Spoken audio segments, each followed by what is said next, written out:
Halo kawan-kawan, bersama saya Monica Adelia Salsabila akan menyampaikan tips and trik menjaga komunikasi yang efektif dalam menjaga hubungan interpersonal di lingkungan pekerjaan. Poin pertama, karyawan dengan sesama karyawan.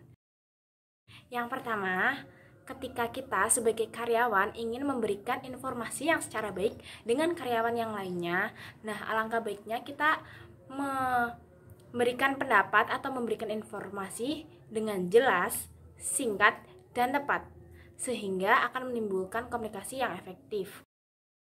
Yang kedua, kita sebagai karyawan harus menggunakan tata bahasa dan kosakata yang tepat, sehingga karyawan satu dengan karyawan yang lainnya dapat mengerti dan memahami apa yang kita maksud.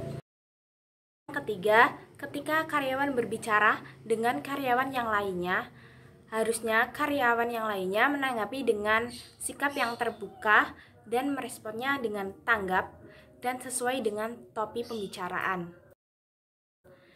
Yang keempat, ketika menyampaikan pesan atau ide dengan sesama karyawan, sebaiknya kita menyampaikan pesan atau ide dengan secara kreatif dan menarik, sehingga menimbulkan kesan yang positif.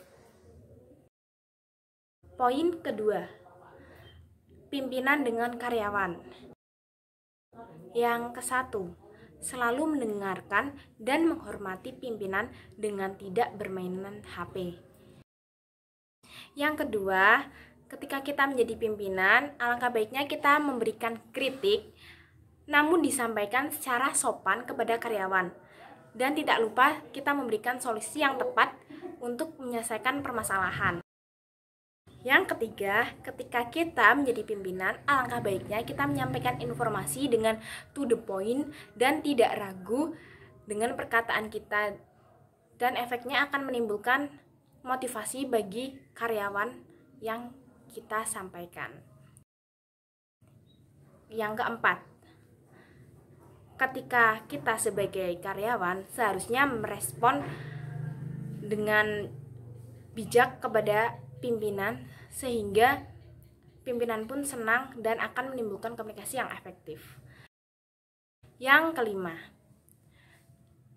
ketika kita karyawan, sebaiknya selalu menyampaikan pendapat dengan nada yang sopan dan keyakinan, maka pimpinan pun yakin dengan pendapat karyawan.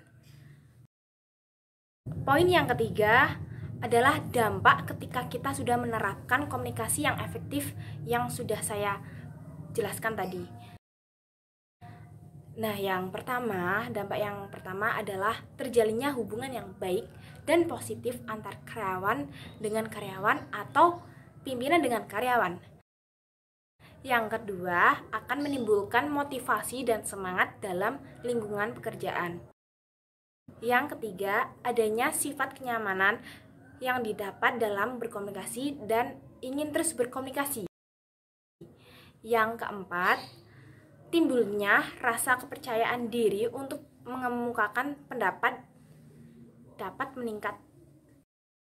Yang kelima, menimbulkan inovasi dan inovatif karyawan yang meningkat. Sekian informasi yang dapat saya sampaikan, semoga bermanfaat. Terima kasih yang sudah menonton.